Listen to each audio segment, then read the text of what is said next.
The Young and the Restless Spoilers. Kane Ashby had never been a man who made reckless romantic decisions, nor was he someone who easily surrendered to temptation. His personal life had been marked by mistakes large enough to haunt him and lessons painful enough to carve deep grooves of caution into his instincts. So when Phyllis Summers began orbiting around him again, leaning in with that familiar mix of charm, chaos, vulnerability, and strategic manipulation, Kane knew better than to trust her.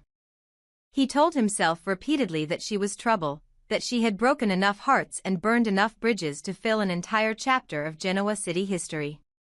And yet, despite all of that, despite every warning sign flashing brightly in his mind, he couldn't pretend he wasn't drawn to her. Maybe it was curiosity. Maybe it was loneliness. Maybe it was the thrill of someone who lived on the razor's edge. But whatever the reason, their connection was not built on romance or longing. It was transactional. Two flawed people orbiting each other out of convenience, appetite, and opportunity. Nothing more. Or at least, that was what Kane tried to believe. For Phyllis, things were far more deliberate. She had always been a woman who reinvented herself through chaos, who rebuilt her life using the ashes of her last disaster. Phoenix had been her symbol once: burn, rise, rebuild. Now she was pivoting again, this time toward a path that involved Kane Ashby, the man she believed could help her reclaim status, purpose, and fire in Genoa City. She admired Kane's resilience, his stubbornness, his survival instincts. She saw in him someone who had fallen, been beaten down by life and choices, yet continued pushing forward. That kind of person appealed to her because it mirrored her own worst and best traits. But admiration was not enough to override her impulsive, self-destructive behavior. Instead of choosing a stable path, or even an honest one, Phyllis once again placed herself at the center of a whirlwind of her own making. Kane had trusted her enough to share something valuable with her. Something he believed could help them both. A weapon of sorts. A tool. A secret that could shift power in Genoa City depending on whose hands held it. But trust had always been a risky commodity with Phyllis, and this time she didn't even try to protect it. Instead, she stole the very asset Kane had entrusted her with and handed it directly to Victor Newman, one of the most formidable, manipulative, and unpredictable figures in the city. She didn't just give away the weapon. She delivered it to the one man who, for decades, had used leverage, intimidation, and cunning to dominate everyone in his path. And then, as if betrayal weren't enough, she lied to Kane's face about it. She pretended she was on his side. She pretended they were moving together toward something. She pretended their arrangement was a partnership rather than a trap.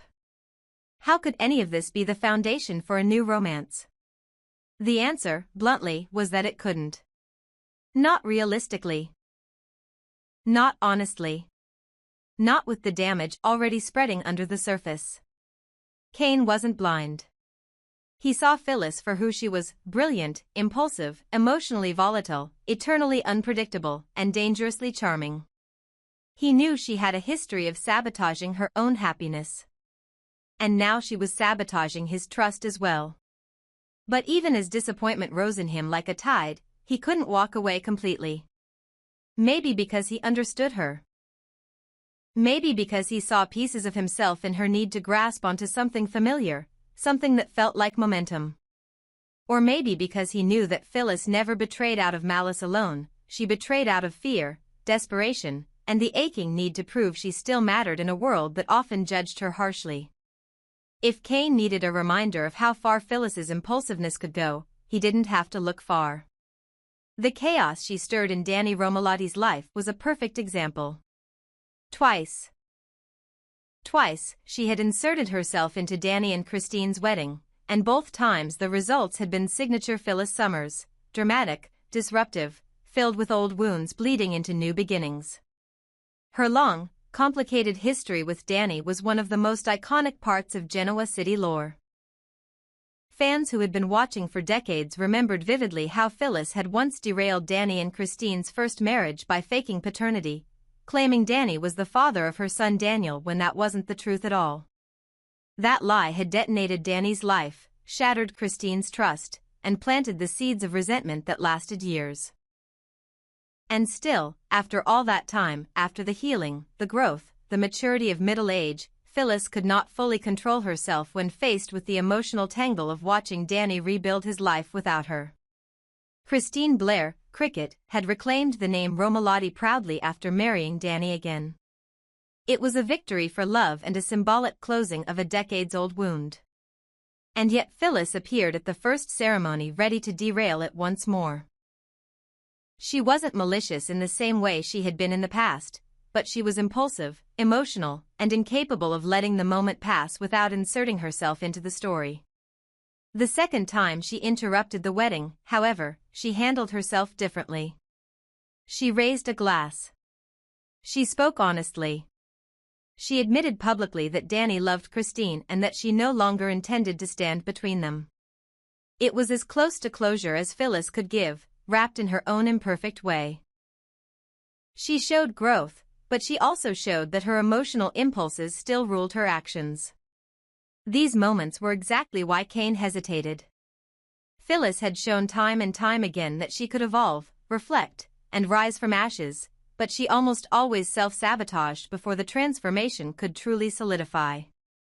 Her relationship with Kane, their strange, undefined bond, was teetering between potential and disaster. It had sparks, chemistry, and the potential for redemption. But it also had lies, betrayal, and Kane's justified mistrust poisoning its foundation before anything meaningful could grow. Phyllis believed Kane could help her reclaim her life in Genoa City. But the truth was, she couldn't rebuild anything until she learned to stop burning every bridge she crossed. Kane believed he could keep things transactional, protect his heart, and maintain control. But the truth was, he was already more emotionally involved than he would admit. And Victor now held the weapon Phyllis had stolen, which placed them both in a dangerous position, one where power dynamics could shift without warning, where alliances could crumble quickly, and where Kane might become collateral damage in Phyllis's impulsive war for relevance. The dynamic between Kane and Phyllis was not a love story. Not yet. Not in its current state. It was a messy intersection of two damaged people looking for clarity in each other but finding only more complication. If they were ever going to become anything real, something drastic would have to change. Phyllis would need to prove she could be honest, and Kane would need to decide whether he could forgive her. Until then, their relationship remained exactly what it appeared to be, a mutually beneficial arrangement tangled in distrust, attraction, and the volatile unpredictability that Phyllis Summers brought into every life she touched. Whether this would end in romance, ruin, or another fiery rebirth remained to be seen. But one thing was certain, in Genoa City, Phyllis Summers never stayed quiet for long, and Kane Ashby was now tangled in her orbit, whether he liked it or not. Kane Ashby had always prided himself on being a man who could see through theatrics, someone who understood that in Genoa City, not all emotions were genuine and not every tear deserved sympathy. Years of navigating business power struggles, personal betrayals, and a complicated romantic past with Lily had sharpened his perception into something almost instinctive. So when it came to Phyllis Summers, one of the most dramatic, volatile, magnetic forces the town had ever seen, Kane refused to be fooled by the fireworks she set off around her wherever she went. He knew Phyllis thrived on attention. He knew she used emotional intensity the way other people used strategy.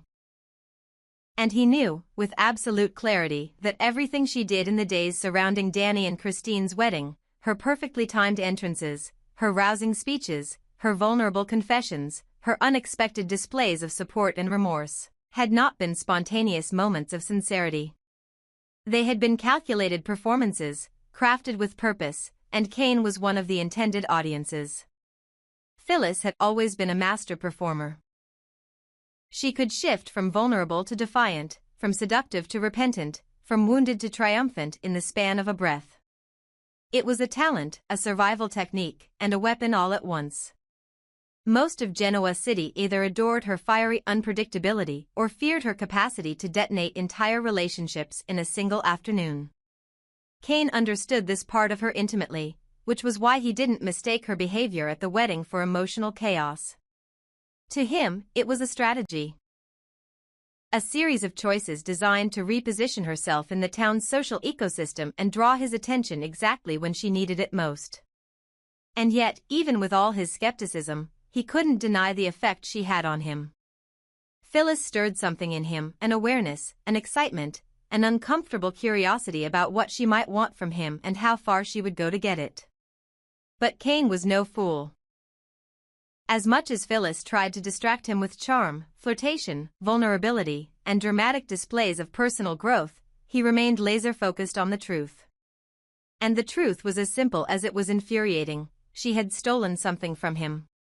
Not a minor item, not an emotional moment, but a critical piece of cutting-edge technology, the artificial intelligence tool developed by Arabesque, a device that represented intellectual property, influence, and power. Kane knew she had taken it. He had pieced together the clues, connected the dots, and realized the only logical explanation was that Phyllis had slipped that weapon out from under him and handed it directly to Victor Newman. It wasn't just betrayal, it was a threat to everything he wanted to build.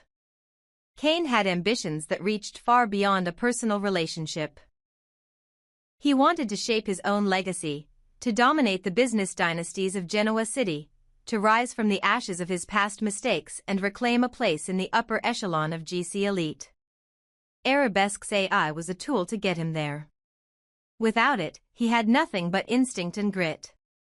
Victor Newman now held the weapon Kane had planned to use to carve out his future. And Phyllis, predictably, had lied to Kane about it with her signature blend of innocence and avoidance.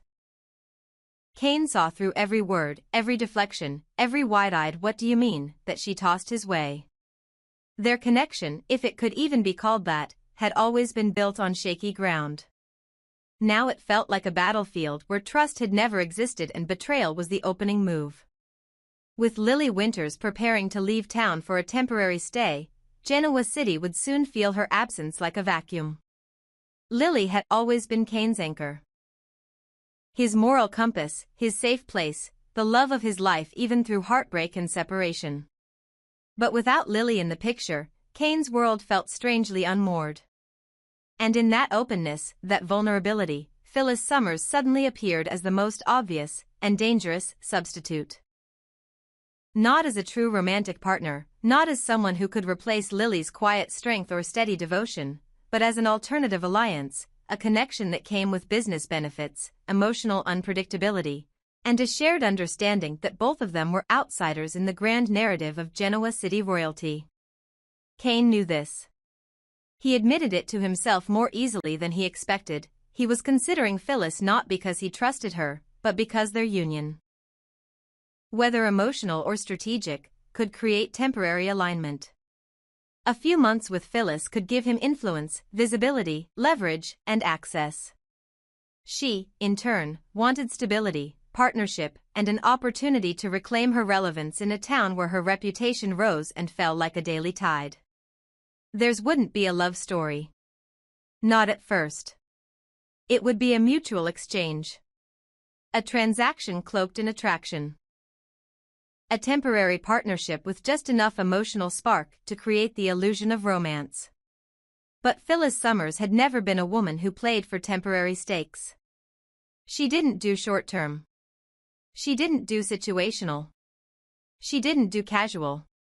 When she wanted something, or someone, she wanted them completely. And she had already begun to shift her focus toward Kane with the relentless determination that had once driven her to destroy, rebuild, and pursue Danny Romalotti with the kind of intensity only Phyllis Summers could sustain. Danny's compassion for her after all these years, after she had torpedoed his marriage, faked paternity, manipulated Daniel's origin story, and disrupted his life more times than anyone could count, was proof of Phyllis's strange, chaotic power. Despite everything, Danny still held a soft spot for her. He saw her broken parts, her vulnerabilities, the pieces of her heart she often disguised as rage or humor. Danny and Phyllis had a bond that defied logic, one forged in both pain and shared history. Daniel, their son, was the thread that kept them connected through decades of damage and repair. That connection mattered in ways that went beyond romance. But Kane Ashby was not Danny Romalotti. He was not a man shaped by nostalgia or sentimental ties. He did not romanticize Phyllis's volatility. He did not look at her and see the mother of his child or the love of his youth. He saw her clearly, brilliant, manipulative, seductive, impulsive, capable of destruction, and determined to win. If Phyllis wanted Kane, she would have to approach him differently. Seduction alone would never be enough. Emotional theatrics would not sway him the way they had swayed others. Kane was too guarded, too aware, too determined to avoid the mistakes that had cost him Lily. But Phyllis had already begun laying the groundwork. She had seduced him once, strategically, skillfully, with the kind of intimacy and confidence that only she possessed. Phyllis Summers knew how to captivate a man. Jack Abbott had fallen for her numerous times. Billy Abbott had chased her, desired her, trusted her even when he shouldn't. Many men had. Phyllis was the kind of woman who walked into a room and immediately altered its temperature. She could be irresistible when she wanted to be. And with Kane, she wanted to be irresistible. Their shared experiences as parents also created a thread between them, a surprising point of connection that neither of them could dismiss. Phyllis adored her children fiercely, even when her methods were unconventional.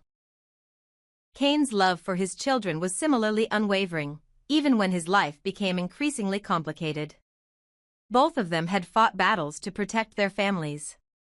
Both had lost time, made mistakes, and clawed their way back into the lives of their children. These shared wounds created an unspoken understanding between them, a deeper connection beneath all the sharp edges. And then there was the fact that both Kane and Phyllis were, in many ways, outsiders in Genoa City. Not by birth, not by occupation, but by circumstance. They were the ones who loved deeply but disastrously, who burned bridges and built them again, who stumbled, fell, and returned anyway. They were resilient survivors in a town dominated by royalty, the Newmans, the Abbotts, the Winters, the Baldwins. Kane and Phyllis both understood what it meant to fight for a place at the table without ever fully belonging. That shared struggle created a bond that felt almost inevitable.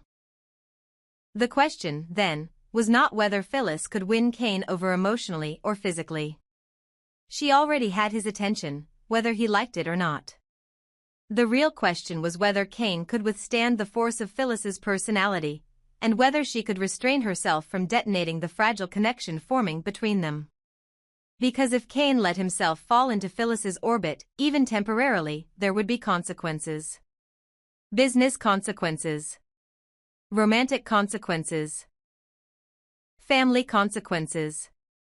And knowing Phyllis, those consequences would be loud, dramatic, and impossible to undo. Phyllis Summers had won battles before through sheer willpower, determination, and audacity. And Kane Ashby, whether he was ready or not, was becoming her next campaign, a man she saw as both an opportunity and a challenge. A man she believed she could sway with charm and ambition. A man she knew she could seduce, influence, and maybe even rebuild herself beside. What Kane didn't yet realize was that once Phyllis set her eyes on something, she didn't let go. Not until she either got what she wanted or blew up the entire world trying.